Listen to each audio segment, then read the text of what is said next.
Oke, mantap. Nih makan. Jangan sebut bela dirinya ya. Nah, sekarang tanya, dulu kan kamu orangnya minder, kataku kan kau minder ya, minder banget, terus bodoh lah ya versinya kasarnya gitu kan. Maksudnya kan kamu bilang kamu minder terus gitu-gitu. Apa yang buat kamu mengikuti salah satu ekskul di sekolahmu yang kau ceritakan? Terus kau hitung 1, 2 sampai langsung 5, saking groginya kan. Terus apa motivasi kamu tuh, kayak biasa kan kau anak minder, kan kamu pintar dari sekolah, lumayan pintar ya. Terus kenapa kamu bisa kayak, iya aku harus ikut ekskul ini deh, apa motivasinya? Sedangkan kamu tuh pemalu kali. Iya. Gimana? Dulu tuh malu, abis itu minder juga kan, tapi tuh apa ya, abang suku aku dia ikut salah satu bela diri lah ya. Jadi dia kayak ada ngasih tahu Siapa? abang sepupu. Oh, sepupu. Jadi dia sama coba ikut ini, ada nggak di sekolah tuh ekskul ini, ada udah gitu kan.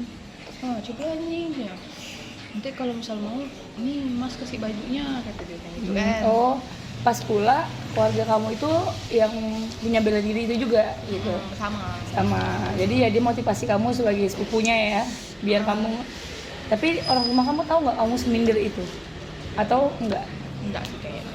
Oh, jadi Ya, jadi disuruh ikut ya kan. jadi karakter kamu di rumah sama di sekolah itu beda? Atau sama aja? Apa sih sebenarnya? Tapi kalau di sekolah lebih banget ya? Terus gimana? Terus kakak sepupu kau juga ikut sekolah SMP 2. Ekskul yang sama? Iya. Dia udah tinggi sabuknya. Sabuknya? Bisa dibilang tinggi lah ya. Lumayan tinggi dibanding kamu yang masih putih ya? Kamu masih putih kan? Terus? Dia juga kayak ngelatih gitu. Kayak misalnya kayak bantu ngelatih gitu kan. Oh, senior kamu itu ngelatih? Jadi kakak sepupu aku juga sih. Masih keluarga lah itu kan. Iya. Terus itu udah cobalah ikut. Kan SMP 2. Sama-sama sampai 2 ya? Coba lah ya akhirnya ya. Datang lah nih, datang sore kan. Nggak usah pakai bajunya dulu, naruh pakai training dulu, pakai celana panjang, celana olahraga gitu kan. Ya udahlah. Mulailah Pengen juga nih. sebenarnya, pengen juga mau, aku pengen lah gitu. Nggak tahu. Pas udah akhirnya kamu terjun di dunia itu, kamu hari pertama jatuhnya kamu kan grogi ya, malu. Terus mau yang ikut gabung dengan mereka. terus yang kamu cerita kamu salah hitung, terus kamu teriak diketawain teman-teman, gimana kamu respon besok pergi latihan lagi? Biasa aja langsung, atau aduh gitu? Iya gitu, aduh bilang gitu. Iya, terus Kayak, motivasinya apa, kayak bisa kayak ya udahlah aku latihan aja nih gitu. Apa yang buat kamu menguatin diri kamu tuh apa? Aku harus terus lanjutin latihan aku gitu. kayak ya udahlah, udah datang sekali kan, jadi pun orang tua juga itu Motivasi, support. tahunnya udah ikut ekskul ini gitu kan, ya udahlah lanjutin ya. Akhirnya keluar SMP ya. Keluar SMP off dulu ya, pindah ke volley. Setelah bela diri pindah ke volley. Terus gimana? Pindah ke poli. Kamu volley kelas berapa? SMP juga atau Ya, barengan ya? dari SMP juga. Oh, berarti di waktu SMP itu kamu barengan bela Iya. diri sama volley. Jadi dari SMP juga ada ikut itu sih. Volley Sebenarnya sama kalau bela volley diri. itu dari SD. Oh, berarti awalnya sebenarnya volley. Iya. Jadi SMP-nya baru mulai ikut Dari volley kan nggak bela tahu. diri. Dari SD itu udah volley. Sampai aku dikasih duit. Nggak besar sih, 1.000 kok. Sama siapa pelatih volley? Dua olahraga. 2.000 deh kalau nggak salah. 2000 zaman kamu ya? Semangat kan? Katanya siapa yang bisa begini, bapak kasih ini, nih uangnya lo tak di situ. Kamu yang menang ya, waduh bangga lah tuh ya. Bukan masalah duitnya ya, bangganya itu kan. Duitnya juga sih ya. terus akhirnya kamu menang, akhirnya kamu mulai ikut volley. Sampai lah ikut tempat klub-klub gitu ya. Sempet nggak? Itu ikut klub tuh dari SMA sih udah. Klub apa tuh? Pertama di NN. Double N tuh ya? Jangan jauh ya? Iya. Itu lumayan terkenal ya pada masanya. Teman saya dia namanya Siapa? Dian, cowok. Anak IKIP kampus SKIP. Terus mungkin senior kamu ya, yang sudah pasti. Terus pindah klub penyiar. Pada masa itu kamu langsung off gitu bela diri kamu tuh? Iya langsung. langsung plok hilang. Terus gimana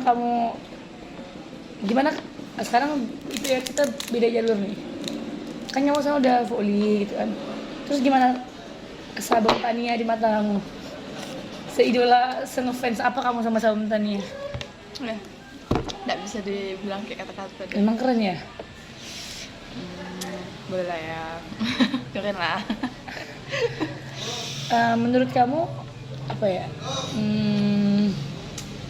di mata seorang atlet nilai plus saya apa sebagai pelatih? Kan kamu kan pandangan kamu sering lihat aku ngelatih nih ya. Ini beda jalur dari cerita kamu kan sama ceritanya aku nih. Maksudnya kayak kamu ngeliat aku ngelatih dan sebagainya dan kayak bentuknya lah ya. Dan kamu pandangannya dari orang luar lah. Jadi kayak mana kelebihan aku dalam melatih? Dan kelebihan dulu deh. Tegas. Terlalu tegas atau terlalu garang? Enggak. Tegas tapi bisa apa ya? Itu kelebihan dulu nih. Welcome sih. Welcome sama siapa aja.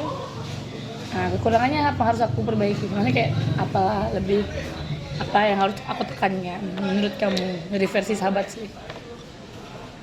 Apa yang harus ditekankan? Yang lebih kurang gitu.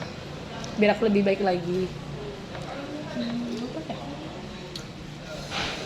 Lepas lah ya. Pakai sepatu jog nantinya. Iya. Cuma awal memang kan suka pakai sendal kalau mati. Nggak suka si Anyara. Iya, tapi snoringnya.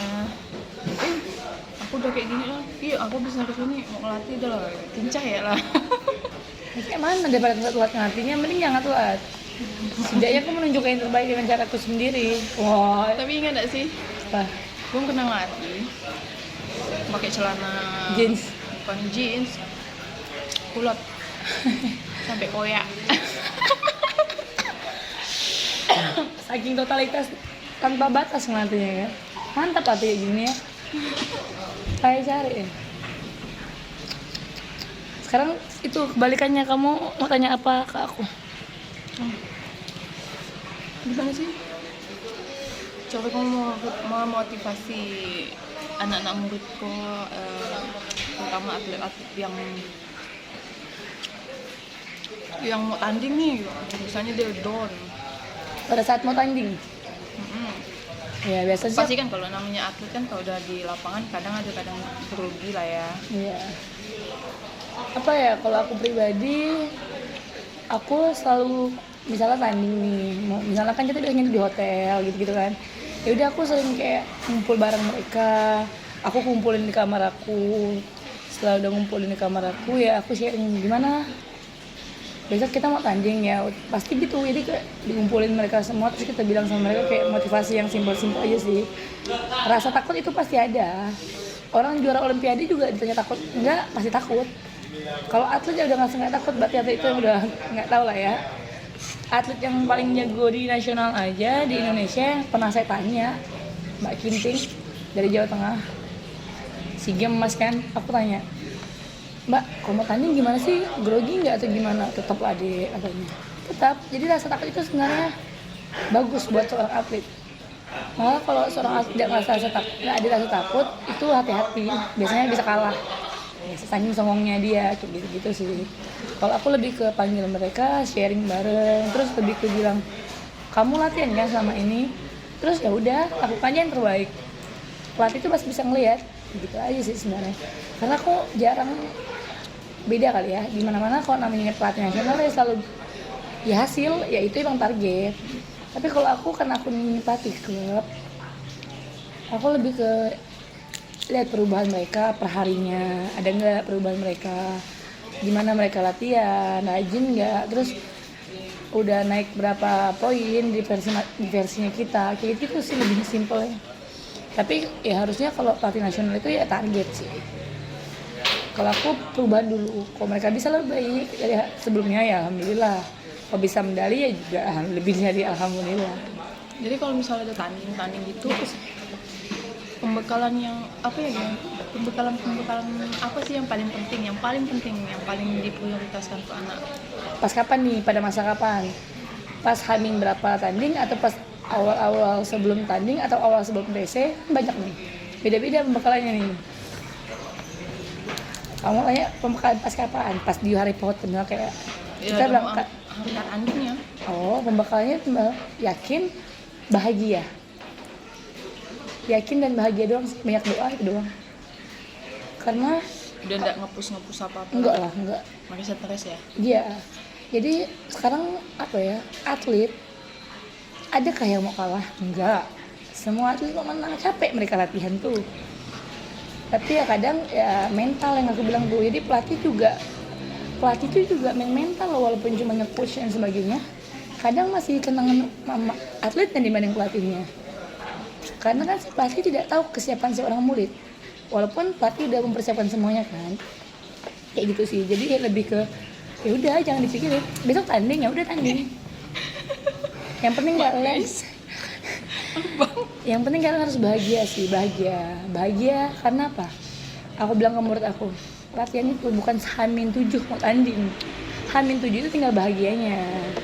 Ya latihan tuh yang ya itu masa dari awalnya gitu sih Kak.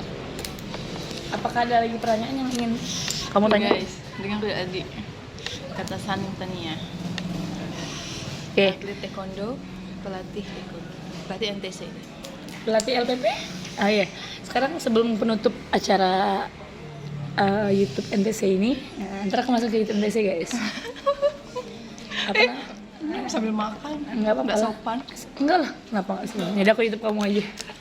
Ya udah sekarang aku tanya sebelum menutup. Satu kalimat untuk seorang yang biasa aja tapi mempunyai cita-cita yang tinggi untuk menjadi orang hebat dan atlet lah. Apa ulangnya? Dia itu terlihat biasa tapi dia punya semangat, paham nggak?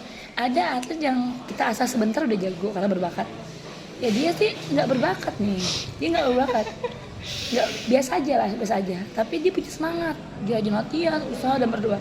Apa motivasi kamu untuk atlet kamu yang seperti itu? Kamu tuh sadar bahwa kamu ngelatihnya mati-matian, misalnya udah mati-matian nih, anak yang lain dapatnya 5%, dia mah 1% doang gitu. Tapi dia tuh lebih semangat dari yang lain. Tolong satu kalimat buat dia, atau beberapa kalimat deh. Saya tetap pertahankan semangatnya. Terus? Iya masih. Ya aku malu deh. Ikat ketika nggak konsen nih guys, ngaruh udang. Cepat pelatih LPP, jadi buat murid kamu termotivasi. Kan kamu lahir dari yang nggak bisa, dari yang minder, maksudnya apa ya? Sedikit banyak kan kita mempunyai karakter yang berbeda nih. Di sini yang aku ambil dari kamu yang pendiam, yang kamu ngerasa insecure sama dirimu, tapi kamu bisa jadi orang seperti sekarang. Kamu ya lihat sendiri kan dia sebagai siapa sekarang. Dia kerja di salah satu instansi yang nggak bisa disebutin di sini. Kok puasa? Enggak loh. Jalan cok. Cong. Ayo apa? Motivasi untuk anak itu. Iya. Apa yang kamu kayak support dia gimana? Ya, kayak kamu kayak. Dia tetap semangat kan? Semangat. Dia punya semangat. Ya, Iya. dia pertahanin semangatnya, lebih percaya diri lagi. Oh iya. Apa yang buat tuh kalimat apa yang kamu kasih ke dia yang kayak yang aku?